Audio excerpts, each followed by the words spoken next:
वो कहते हैं कि तो हिज ग्रेस गौरांग प्रभु ये कहते हैं कि अगर आप अपने जीवन में प्रतिदिन में इतना समय निकाल पाते हैं कि आप 2 घंटे लगभग शास्त्रों का अध्ययन कर सकते हैं, तो आप वास्तविक तपस्वी हैं।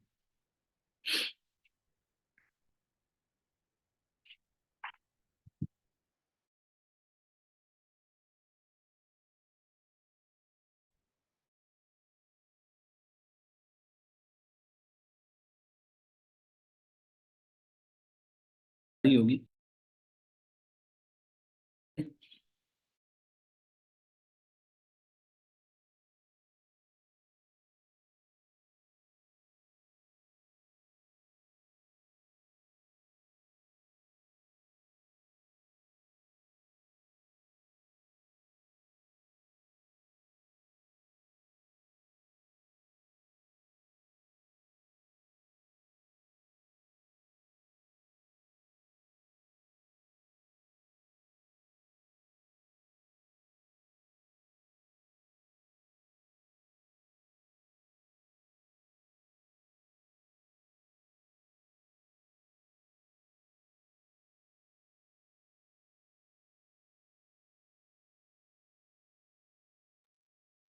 हरे कृष्णा प्रभु जी, आवाज नहीं आ रही।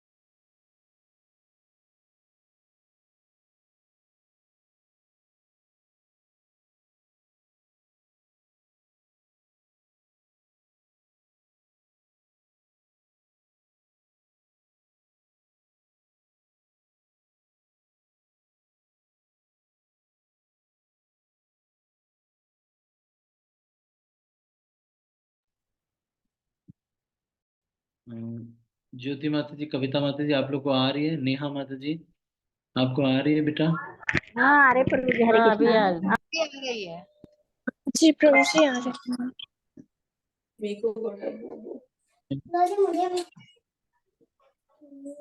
सॉरी, मैं यहाँ थोड़ा सा ये जो एरिया, इट्स हरे कृष्ण।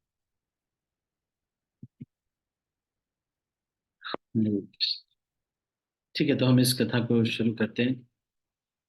इससे पहले कि हम ये कथा शुरू करें, हम मंगलाचरण करेंगे और उसके बाद हम इस कथा को करेंगे। ज्ञानतिमिरान्धस्य ज्ञानाञ्जनशलाकया चक्षुरुन्मिलितं येन तस्मै श्रीगुरवे नमः।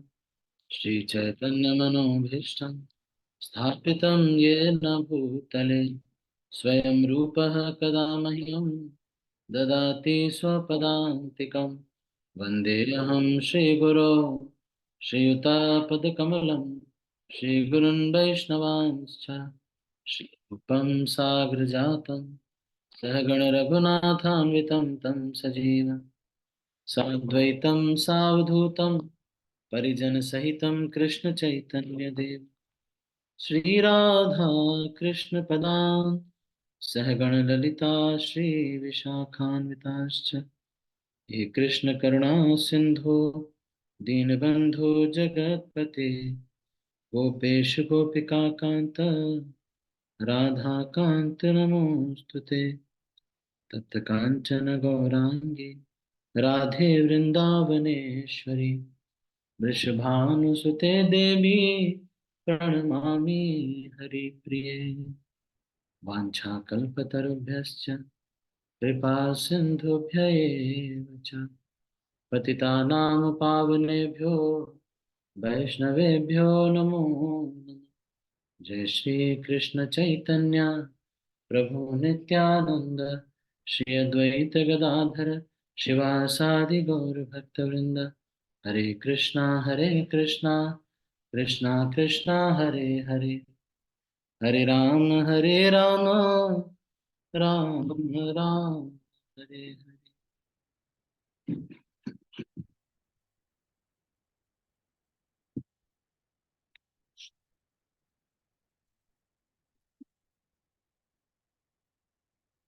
हरे कृष्ण। तो सभी भक्तों का एक बार फिर से बहुत बहुत स्वागत करते हैं। हम प्रति संध्या काल श्री रामचरितमानस से चर्चा कर रहे हैं।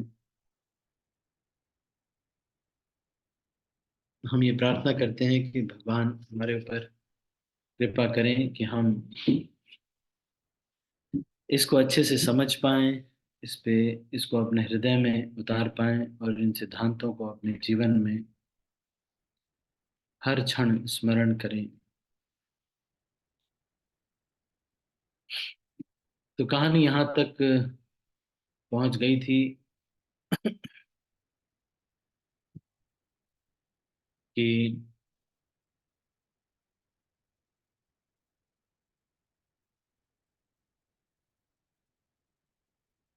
सुग्रीव बाली को भगवान मारने के लिए गए,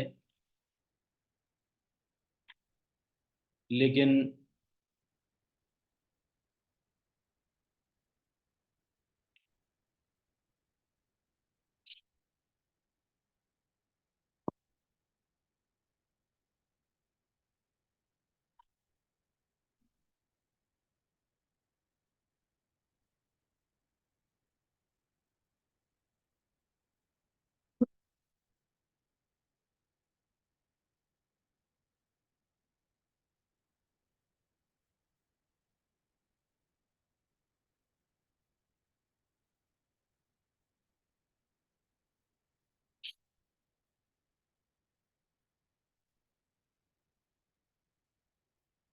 सुग्रीव और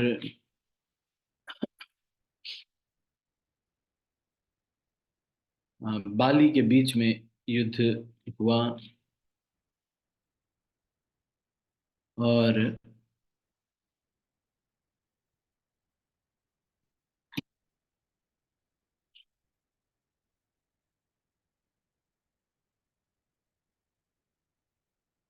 उस बीच में युद्ध में भगवान राम को इन दोनों में स्मरण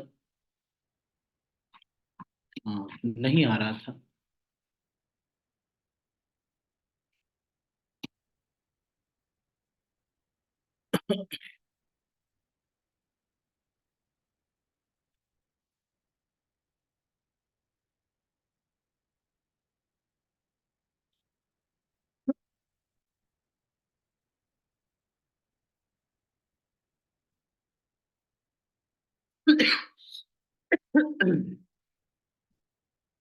तो भगवान राम को ये समझ में नहीं आ रहा था कि इन दोनों में से कौन।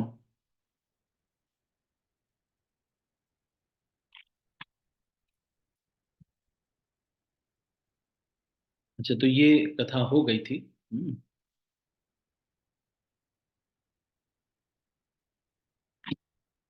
और फिर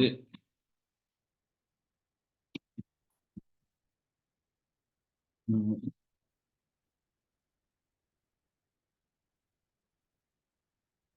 बाली ये पूछ रहे हैं कि मुझे छिप करके क्यों मारा था। जब बाली ने बार बार भगवान ने, सुग्रीव ने बहुत आ,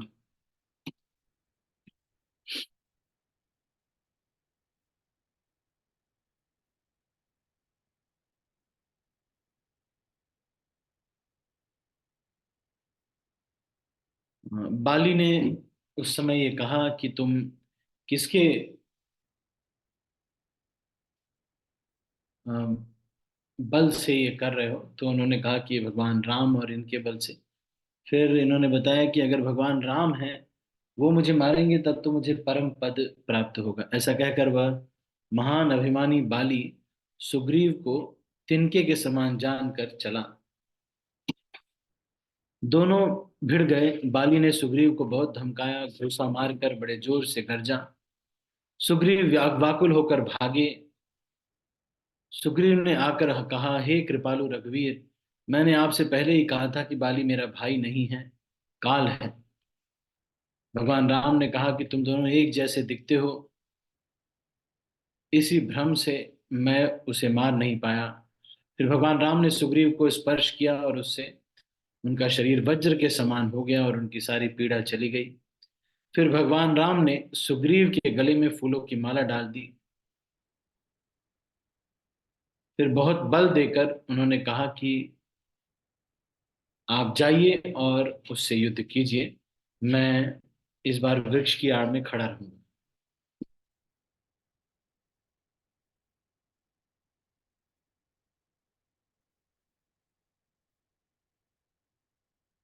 युद्ध करते समय बाली और सुग्रीव दोनों युद्ध करने लगे और सुग्रीव के जो छाती से जो माला थी वो टूट कर गिर गई।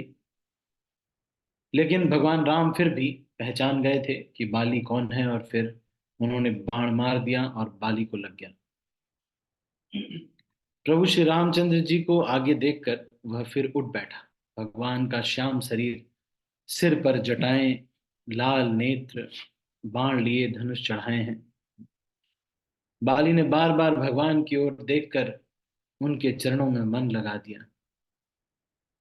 प्रभु को पहचान कर उसने अपना जन्म सफल माना। उसने सोचा कि बस मेरे लिए तो यही सबसे श्रेष्ठ है कि मेरी मृत्यु के समय आप मेरे समक्ष हैं।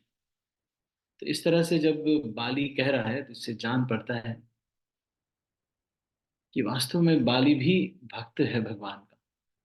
हमने अन्य अन्य जगहों पर सुना है कि बाली रावण को एक समय किसी नदी के तट पर बाली तपस्या कर रहा था और रावण ने उस नदी के बहाव को रोक दिया था।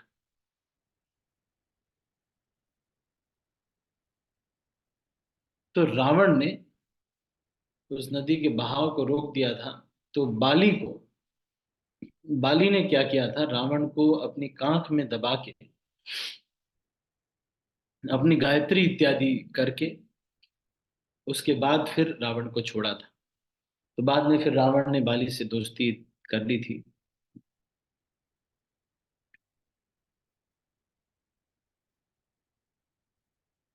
फिर उस बाली ने भगवान राम के मन में चढ़ लगाए, पर उसके हृदय में प्रीति थी पर मुख में कठोर वचन थे।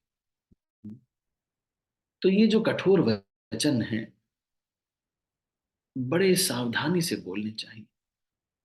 आपको इस सोच करके, ये सुन करके आपको शायद आश्चर्य लगेगा, ये कठोर वचन आपको बोलने का अधिकार केवल अपने पुत्र और अपने शिष्य को है। वो भी वो शिष्य जो खुद कहता है कि मैं आपका शिष्य हूं, और जो आप कहेंगे वो मेरे भले के लिए ही कहेंगे। जिस शिष्य ने ये एक्सेप्ट किया है, केवल उसी को आप इस तरह से शब्द इस्तेमाल कर सकते हैं। क्योंकि अगर आप कठोर शब्द इस्तेमाल करते हैं किसी के भी प्रति, चाहे वो आपके प्रति बुरा बोलता हो, करता हो, सब कुछ करता हो, फिर भी एक वैष्णव होने के नाते बुरे शब्दों का इस्तेमाल नहीं करना चाहिए। किसी की कितनी भी स्थिति हो, कैसा भी कुछ हो। हमारे एक भक्त, वो कोई अगर कंपनी में काम नहीं करता था तो वो बोलते प्लीज कर ऐसे कर दीजिए। अगर कोई उनके अंडर का व्यक्ति काम नहीं करता था तो वो कहते थे देखिए, अ, मैंने एक बार आपको कहा, तो इस तरह से मैं केवल 3 बार ही कहूंगा, उसके बाद मुझे आपके ऊपर स्ट्रिक्ट एक्शन लेना पड़ेगा, जो कि अ, आपकी नौकरी के लिए अच्छा नहीं रहेगा। इसलिए आप इस पे ध्यान दीजिए तो अच्छा रहेगा। इस तरह से बोल सकते हैं। और वो ऐसे बोलते थे, और फिर वो भय जो होता था इस तरह से बोलने का, समझ जाता था। तो इस तरह के कठोर वचन बोलने का अधिकार नहीं है। लेकिन यदि अपने सगे संबंधी या फिर अपने पुत्र हैं, बच्चे हैं, उनको सुधारने के, या फिर अपने शिष्य हैं, वो अधिकार देते हैं, तो फिर हम उनको सुधार सकते हैं। फिर भी मैंने देखा है कि आजकल के सिनेरियो में कठोर शब्द बोलने नहीं चाहिए, क्योंकि हमको कुछ मालूम नहीं है किसकी क्या स्थिति है। मैंने भी बहुत दोष दर्शन करके देखा, बाद में उस समय क्या स्थिति रहती है कोई जानता नहीं। उस समय उस व्यक्ति की क्या स्थिति रही होगी जिस वजह से उसने ये गलती कर दी, हमको कहाँ मालूम है। एक बार की बात, एक बच्चा, बच्चा तो कहेंगे थोड़ा बड़ा था, हमारे मंदिर में पीतल के नल लगे हुए थे। तो चुपके चुपके वो पीतल के नल खोल करके पानी बंद करके ले जाता। तो एक दिन हमने पकड़ लिया, एक भक्त, उनको पिटाई वगैरह भी की। जब उनको बोला कि घर पे अपना घर दिखाओ, तो उसने किसी और का घर दिखाया। घर, वो उस घर से लोग निकले, बोले नहीं हमारा बेटा तो ये है देखिए, और हमें कोई बेटा नहीं है, ये हमारा बेटा नहीं है। तो फिर और पिटाई हुई उसकी। मैंने नहीं पीटा, पर हमारे एक अर्जुन श्याम प्रभु जी हैं, उन्होंने पिटाई की। तो गृहस्थ भक्त हैं, बड़ी अच्छे भक्त हैं, एचडीएफसी बैंक में मैनेजर हैं। पर मैं ये सोच रहा था कि वो बच्चा है, क्या ट्रेनिंग उसकी हुई होगी, किस परिस्थिति में बेचारे ने ये किया है, क्या मालूम। इसीलिए अपने को सेफ भी रखना है, पर ये संसार में बहुत बड़े बड़े पंगे नहीं करने चाहिए। दुनिया को और दुखालय नहीं बनाना चाहिए। और दुखालय पे दुखालय, एक तो वैसे ही चल ही रहा है उनका दुखालय में शाश्वत, ऊपर से और दुख देने का इतना जरूरत नहीं है। बहुत दुख है इस संसार में, वैसे ही आप देखिए किसी ने राम जी को नहीं छोड़े लोग। इस संसार में कष्ट अपने से आपसे ही है, हमको ज्यादा परीक्षा लेकर के या फिर हमको ज्यादा कुछ करने की आवश्यकता नहीं। तो बाली ने ये पूछा, धर्म है तू अवतरे हूँ गोसाई, मारे हूँ मोही व्याध की नाई, मैं बैरी सुग्रीव प्यारा, अवगुण कवन नाथ मोहि मान। बाली ये प्रश्न पूछ रहा है, एक दिन ये प्रश्न सबसे पूछा जाएगा। भले हो सकता है कि आप अभी तो सारे गणित अच्छे लगा लो, जैसे कि हो सकता है कि मान लो आपने गुलाब जामुन चुरा लिया कहीं से। उसके बाद आपने किसी और पे इल्जाम लगा दिया कि इसने चुराया है, और सबने मान लिया कि हाँ इसने चुराया, क्योंकि इतने स्पेशल व्यक्ति बोल रहे हैं इसने चुराया होगा गुलाब जामुन। सही बात है, और क्या। बाद में अब अपने गुलाब जामुन से वैराग्य को दिखाने के लिए आपने कहा कि जब भी गुलाब जामुन आता बोलते नहीं नहीं मैं नहीं खाता, मैं कभी खाता ही नहीं हूँ, छी, मैंने तो सूंघा नहीं आज तक। तो लोग सब लोग कहने लगे, अरे देखो कितने कितने शुद्ध, है ना, देखो। इससे पता चलता है कि उसी ने गुलाब जामुन चुराया। मान लो हो सकता है ये सब तो कर सकते हैं, लेकिन ये सारा कैलकुलेशन तो एक दिन जाएगा, राम जी के सामने सारा कच्चा चिट्ठा खुल जाएगा, सब ओपन हो जाएगा। हम किस आसक्ति से क्या कार्य किए, सब कुछ एकदम ओपन हो जाएगा। वो भी होगा, सब होंगे। और एक दिन जब जजमेंट होगा, तब झूठ नहीं बोल पाएंगे। हाँ, इस दुनिया के जनता को हम भ्रमित कर सकते हैं। हम ये बोल सकते हैं कि हम भारत जोड़ो यात्रा कर रहे हैं। दुनिया की जनता हो सकता है बेवकूफ बन जाए, कुछ लोग होंगे जो बेवकूफ बन जाएंगे, लेकिन बाबा जो हृदय में रहता है, ये परमात्मा को क्या चीटिंग कर पाएंगे, कर पाओगे? नहीं कर पाएंगे। इस परमात्मा से कहाँ चीटिंग कर पाएंगे।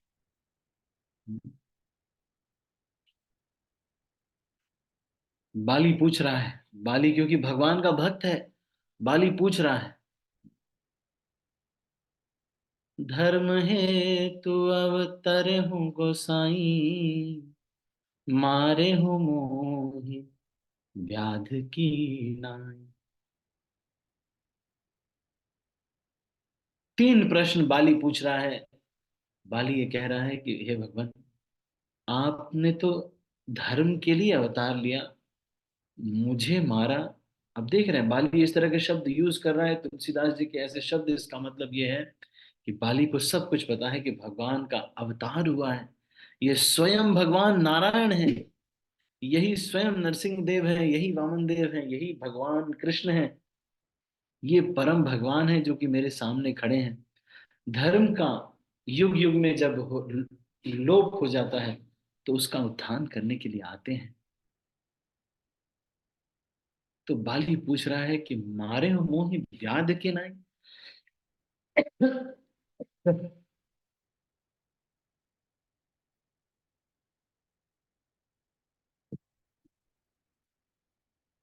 मतलब भगवान आप कम से कम युद्ध के तो मान लो आप बहुत बड़े बड़े नियम बताने तो बहुत बड़े बड़े आए हो कि बेटे की मर्यादा क्या होती है, पति की मर्यादा क्या होती है, राजा की मर्यादा क्या होती है, भाई की मर्यादा। आपसे सीखेंगे लोग, मर्यादा पुरुषोत्तम कहेंगे लोग आपको, वो तो चलेगा। लेकिन ये छोटा सा, ये इतना आप नहीं समझ पाए कि क्षत्रिय क्षत्रिय को सामने सामने से मारता है भाई, छिप करके बहेलिए के जैसे थोड़ी मारता है। जब यही नियम में आप फेल हो जा रहे हो तो आप क्या मर्यादाओं के पुरुषोत्तम बन पाए।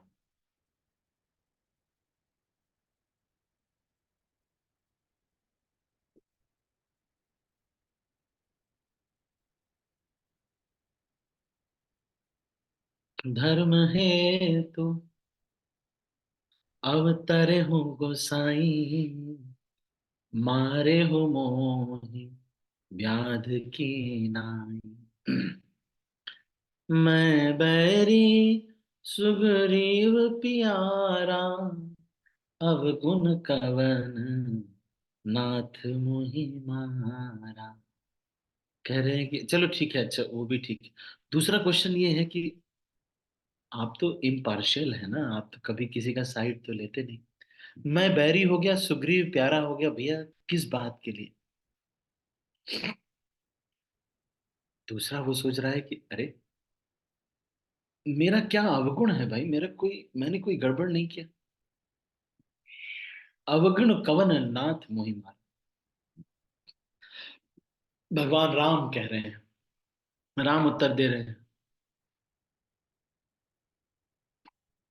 अनुज बधू भगिनी सुत नारी, सुनु सठ कन्या समये चारी, तिनहि कुदृष्टि बिलो कई जोई, ताहि बधे कछु पाप न होई। कह रहे हैं अनुज बधू, हे मूर्ख सुन, छोटे भाई की स्त्री, अपनी बहन, पुत्र की स्त्री और अपनी बेटी, ये चार, अनुजवती वधु भगिनी सुत नारी,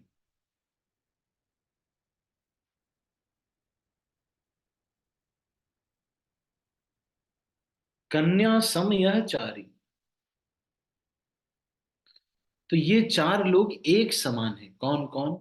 अपनी बेटी, अपने छोटे भाई की पत्नी, अपनी बहन, ये अब अपने कन्या के जैसे, अपने छोटे भाई की पत्नी जो है वो भी अपनी बेटी के जैसी होती है। फिर पुत्र की स्त्री, अपने पुत्र की जो बहू है, मतलब बहू है, वो भी अपनी बिटिया के समान है। सुन सठ कन्या सम यह चारी, ये चार जो है एक अपनी ही बेटी के समान है, ये चारों बेटी और ये सब समान है तीनों। इनहि कुदृष्टि बिलो कई जोई, ताहि बधे कछु पाप न हो। इनको यदि कोई व्यक्ति कुदृष्टि से देखता है, सिर्फ कुदृष्टि से देखता है, सिर्फ देखता है, बोल रहे हैं, कुदृष्टि से, इनको जो कोई बुरी दृष्टि से देखता है, उसे मारने में कुछ भी पाप नहीं। ताहि बधे कछु पाप न हो। मूढ़ तो ही अतिशय अभिमाना, नारी सिखावन करसी न काना। मम भुज बल आश्रित ते ही जानी, मारा चहस अधम अभिमानी। अब और क्या गलती की तुमने? तुमने ये देखा कि तुम्हारी स्त्री कह रही है कि अरे वो राम जी की शरण में है, उसके पीछे मत जाइए, फिर भी तुम अपने अभिमान में रहे और तुम अपने जो पत्नी है उसको जो शिक्षा दी, उसने जो शिक्षा दी उस पर तुमने अमल नहीं किया। अभिमान में व्यक्ति कानों से बहरा हो जाता है और आंखों से अंधा। बहरा अंधा हो जाता है मतलब वो ऐसा अभिमान ऐसा होता है, वो व्यक्ति उतना उस चीज में इतना एब्जॉर्व होता है, सही गलत का फैसला नहीं कर पाता है। इसीलिए हर एक व्यक्ति के जीवन में ये बड़ा महत्वपूर्ण है कि कोई है एक व्यक्ति जो हमसे प्रेम करता हो, मोह मुक्त हो, वो हमारे जीवन में, जो कि हम निर्णय जो ले उसको वो कह सके कि भैया गड़बड़ कर रहे हो तुम, डांट सके, हमको डांट सके। ऐसा कुछ लोग होना बड़ा जरूरी। फिर ताहि बधे कुछ पाप न हुई। यहाँ पे कह रहे हैं कि मूढ़ तो ही अतिशय अभिमाना, नारी सिखावन करसी न काना। मम भुज बल आश्रित ते ही जानी, मारा चाहसी अधम अभिमानी। कह रहे तुम इतने अभिमानी हो तब भी तुमने उनको मारना चाहा, जिसने ये बोला कि मैं अब राम जी की शरण में हूं।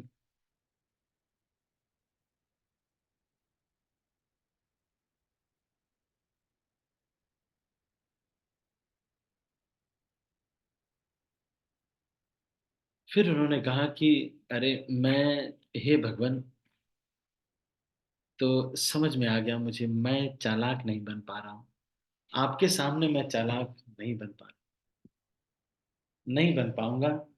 लेकिन अंतकाल में आपकी शरण पाकर भी मैं अभी पापी ही रहा। ऐसा ऐसा हो गया, अंतकाल में आपकी शरण ले ली तब भी मैं पापी ही रहा।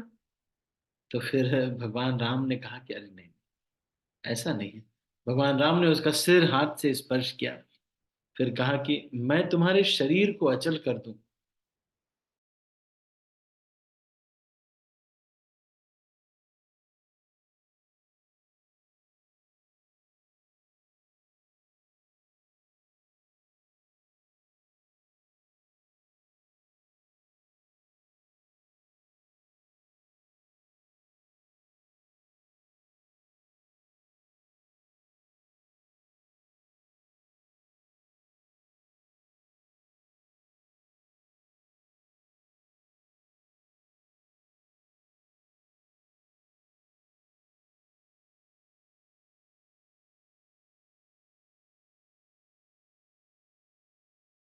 हरे कृष्ण,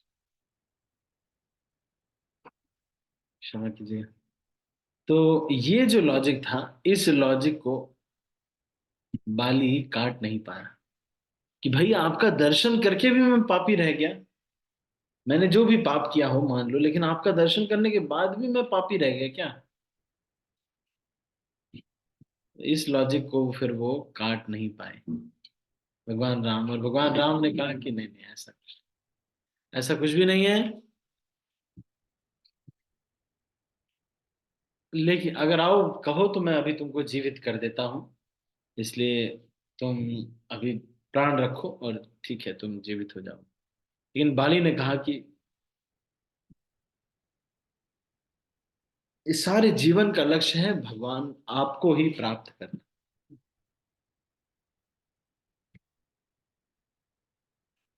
हे भगवान, आपको ही प्राप्त करना इस सारे जीवन का लक्ष्य है।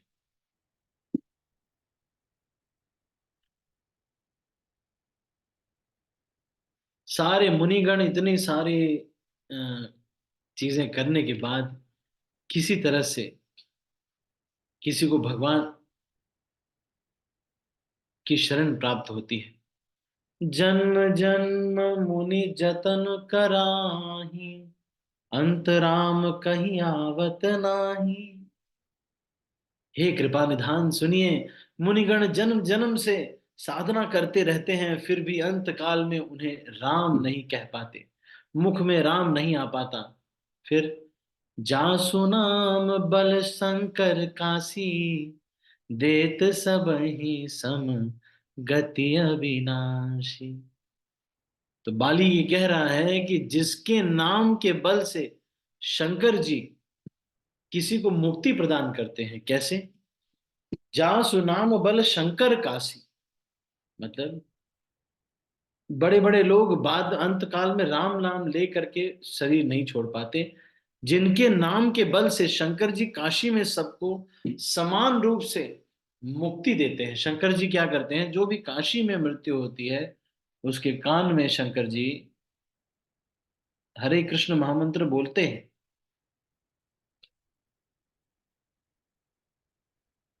अब ऐसे श्री राम जी मेरे सामने हैं तो मैं क्या कुछ कहूं, इसलिए मैं अभी ही मरना चाहता हूँ। मुझे तो सब कुछ प्राप्त हो गया, मुझे कुछ प्राप्त करने की इच्छा नहीं।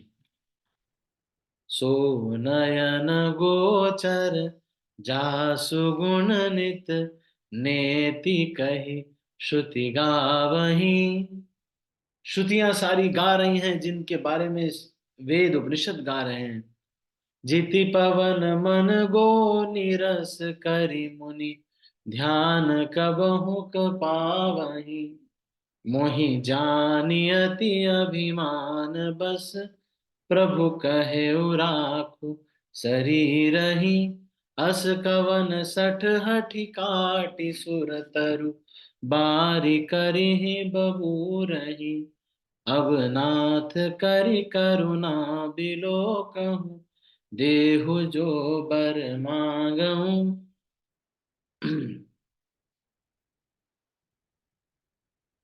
कह रहे हैं कि कितने लोग ऐसे होते हैं बहुत दिन से तपस्या कर रहे हैं, इंद्रियों में संयम कर रहे हैं और आप मुझे कह रहे हैं कि तुम फिर से जीवित हो जाओ। कौन होगा जो आपकी इस तरह की मृत्यु प्राप्त करने के बावजूद भी वो जीवित रहना चाहेगा? हे भगवान, मैं बस एक वरदान आपसे मांगना चाहता हूं। मैं जिस भी जन्म जो भी जन्म लूं, जो भी योनि में जन्म लूं, आपके चरणों से प्रेम करूं। मेरा ये पुत्र अंगद विनय और बल में मेरे ही समान है, इसे स्वीकार कीजिए। और हे देवता और मनुष्यों के नाथ, बाह पकड़कर इसे अपना दास बनाइए। तो ये देखिए बाली कितने अच्छे से बात कर रहा है, हमें कितनी गलत इमेज बताई गई है बाली की। श्री राम जी ने चरणों में दृढ़ प्रीति करके बाली ने शरीर को वैसे ही त्याग दिया जैसे हाथी अपने गले से फूलों की माला को बार बार गिराना चाहता है। इतने आसानी से, इतनी आसानी से बाली ने शरीर छोड़ दिया। भगवान राम ने उनको अपना स्थान दिया, अपना साकेत धाम दिया। तारा विलाप करने लगी, उनकी जो पत्नी थी। रघुनाथ जी ने वहीं पर उनको ज्ञान दिया और फिर यह जो शरीर है ये तो नश्वर शरीर है, इस तरह से बता करके इसको ये बता करके उसको ज्ञान दिया। शिव जी पार्वती जी से ये कथा कहते हुए कह रहे हैं, प्रगट सो तनु तव आगे सोवा, जीव नित्य के ही लगी तुम रोवा। उपजा ज्ञान चरण तब लागी, लीन्हे सी परम भगति बड़ भागी। वह शरीर तो प्रत्यक्ष तुम्हारे सामने सोया हुआ है और जीव नित्य है, फिर तुम किसके लिए रो रही हो? जब ज्ञान उत्पन्न हो गया तब वह भगवान के चरणों लगी और उसने परम भक्ति का वर मांग दिया। तो फिर इस तरह से उन्होंने भक्ति का वर मांगा तारा देवी ने। अब यहाँ शिव जी पार्वती जी से कह रहे हैं कि उमा दारो जोशित की नाई, सबहि न चावत राम गोसाई। तब सुग्रीव आय सुदीना, मृतक कर्म विधिवत सब कीन्हा। राम कहा अनुजहि समझाई, राज देहु सुग्रीवहि जान। रघुपति चरण नाई कर माथा, चले सकल प्रेरित रघुनाथ। लख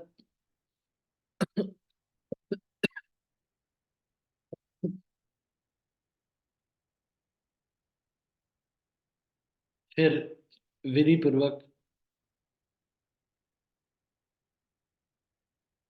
सुग्रीव ने अपने भाई का सारा अंतिम संस्कार किया। उसके बाद लक्ष्मण जी को प्रभु महाराज भगवान राम ने भेजा कि जाइए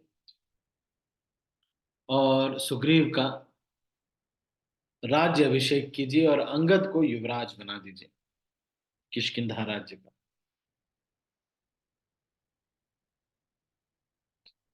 उमा राम समहित जग माही, गुरु पितु मातु बंधु प्रभु नाहि। सुर नर मुनि सब कै यह रीति, स्वारथ लागी करहि सब प्रीति।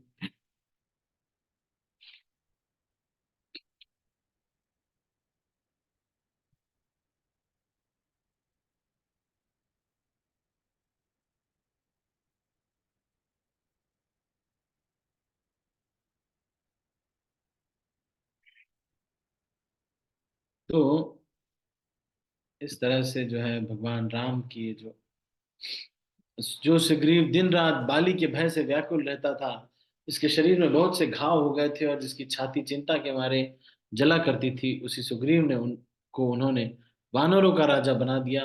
रामचंद्र जी का स्वभाव अत्यंत ही कृपालु है। जो लोग ऐसे जानते हुए भी ऐसे प्रभु को त्याग देते हैं, वे वे विपत्ति के जाल में ही फंसे रहते हैं। फिर श्री राम ने सुग्रीव को बुला लिया और बहुत प्रकार से उन्हें राजनीति की शिक्षा दी।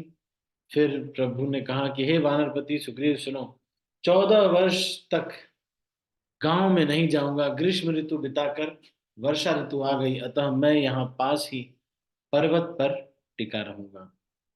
तुम अंगद सहित राज्य करो, मेरे काम का हृदय से सदा ध्यान रखना। तदंतर जब सुग्रीव ने घर लौट आए तब श्री राम जी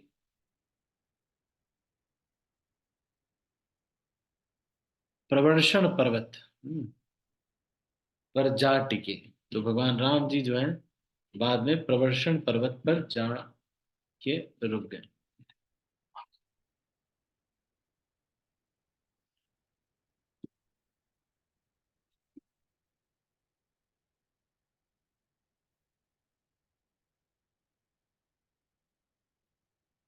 देवताओं ने पहले से ही उस जो पर्वत था उसके अंदर एक गुफा बना के रखी थी। उन्होंने सोच रखा था कि भगवान राम कुछ दिन आकर के यहाँ पे निवास करेंगे।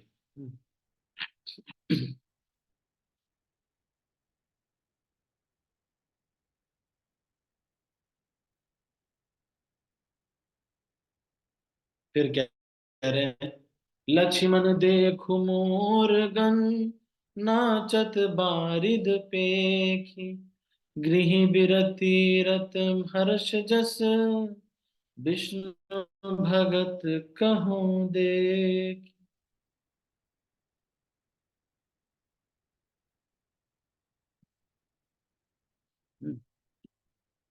धन घमंड नभ गर्जत घोरा, प्रियाहीन डरपत मन मोरा, दामिनी दमक रह न घन माही, खल के प्रीति जथा थिर नाही। तो कह रहे हैं कि हे लक्ष्मण देखो, राम जी कहने लगे हे लक्ष्मण देखो, मोरों के झुंड बादलों को देखकर नाच रहे हैं, जैसे वैराग्य में अनुरक्त गृहस्थ किसी विष्णु भक्त को देखकर हर्षित होते हैं। धन घमंड नभ गर्जत घोरा, प्रियाहीन डरपत मन मोरा, दामिनी दमक रहन घन माही, खल कै प्रीति। धन घमंड नभ गर्जत घोरा, प्रियाहीन। आकाश में बादल घुमड़ घुमड़ कर घोर गर्जना कर रहे थे। सीता जी के बिना मेरा मन डर रहा है।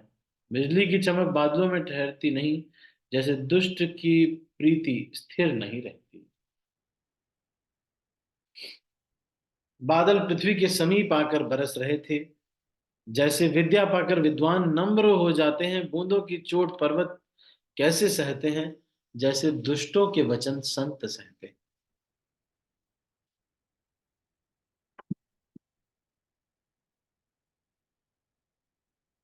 छोटी नदियां भरकर तुड़ाती हुई चली, जैसे थोड़े धन से भी दुष्ट इतरा जाते हैं।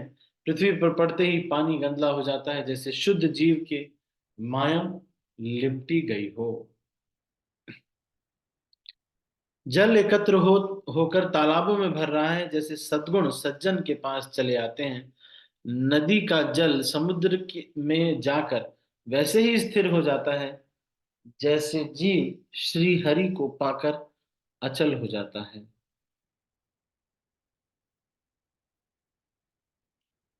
हरित भूमि तृण संकुल समुझी, परहि नहीं पंथ, जिमि पाखंड बांधते गुप्त हो ही सतग्रंथ। तो जैसे पाखंड मत से प्रचार के सदग्रंथ लुप्त हो जाते हैं, उससे पृथ्वी घास से परिपूर्ण होकर हरी हो गई है, जिससे रास्ते समझ नहीं पड़ते हैं। चारों दिशाओं में मेढक की ध्वनि ऐसी सुनाई सुहावनी लगती है। तो ये यहाँ पर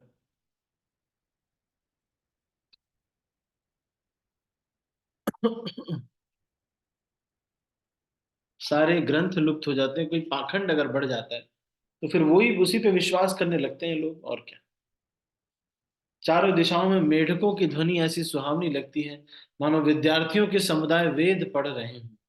उन अनेकों वृक्षों में नए पत्ते आ गए हैं, जिससे वे ऐसे हरे भरे एवं सुशोभित हो गए हैं, जैसे साधक का मन विवेक प्राप्त होने पर हो जाता है।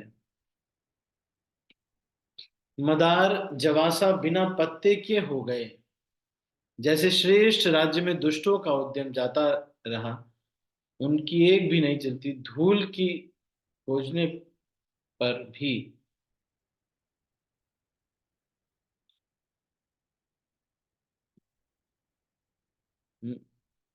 चारों दिशाओं में मेढकों की ध्वनि इस तरह सुहावनी लग रही थी। तो इस तरह से ये एक्सप्लेन कर रहे हैं।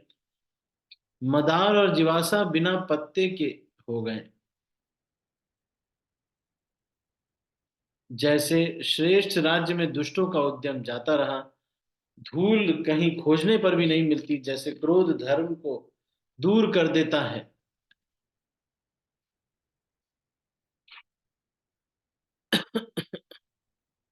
तो इस तरह से जो है ये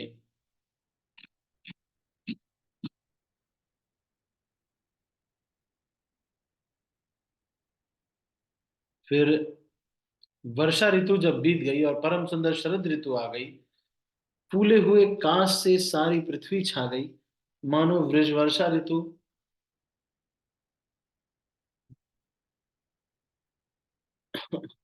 रस रस सूख सरित सर पानी, ममता त्याग करही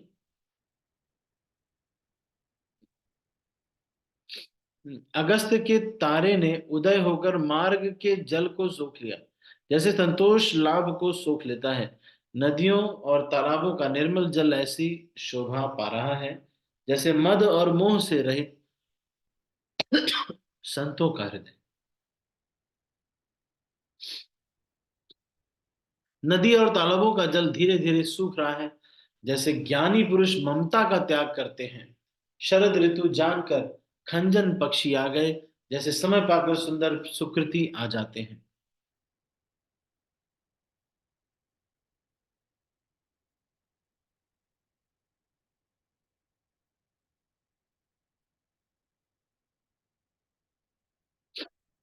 anyhow sorry I am तो थोड़ा मुझे बियर कीजिएगा। I am आजकल न कीचड़ है न धूल, इससे धरती ऐसी शोभा दे रही है जैसे नीति निपुण राजा की करनी। जल के कम सो हो जाने से मछलियां व्याकुल हो रही हैं, जैसे मूर्ख कुटुंबी धन के बिना व्याकुल होता है। सबसे ज्यादा व्याकुल कौन होता है? जब किसी भौतिक भोग करने वाले व्यक्ति के परिवार जो है कि किसी व्यक्ति के ऊपर जो है ये तो वो जब कोई ऐसा होता है तो वो कुटुंबी जो है वो मूर्ख कुटुंबी धन के बिना बहुत व्याकुल हो जाता है। अरे धन नहीं मिला, परिवार के लिए मुझे चाहिए।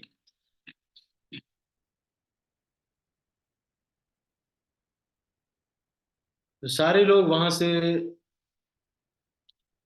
तो ये जो बिना बादलों का निर्मल आकाश जैसे शोभित हो रहा है, जैसे भगवत धाम सब आशाओं को छोड़कर सुशोभित होते हैं।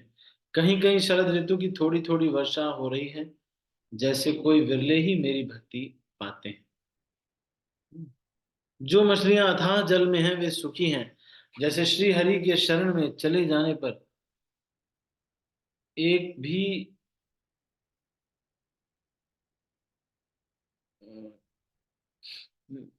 जो मछलियां अथाह जल में हैं वे सुखी हैं, जैसे श्री हरि के चरण में चले जाने पर एक भी बाधा नहीं रहती। कमलों के फूलने से तालाब कैसी शोभा दे रहा है, जैसे निर्गुण ब्रह्म सगुण होने पर शोभित होता है।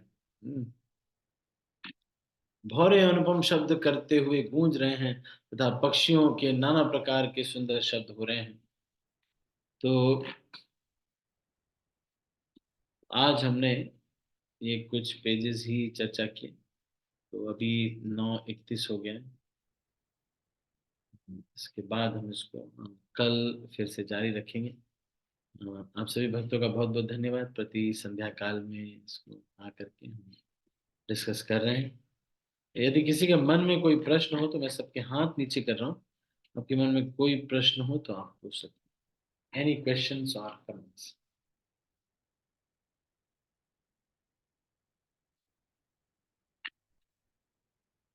कोई प्रश्न या फिर टीका टिप्पणी कुछ भी आप कहना चाहें?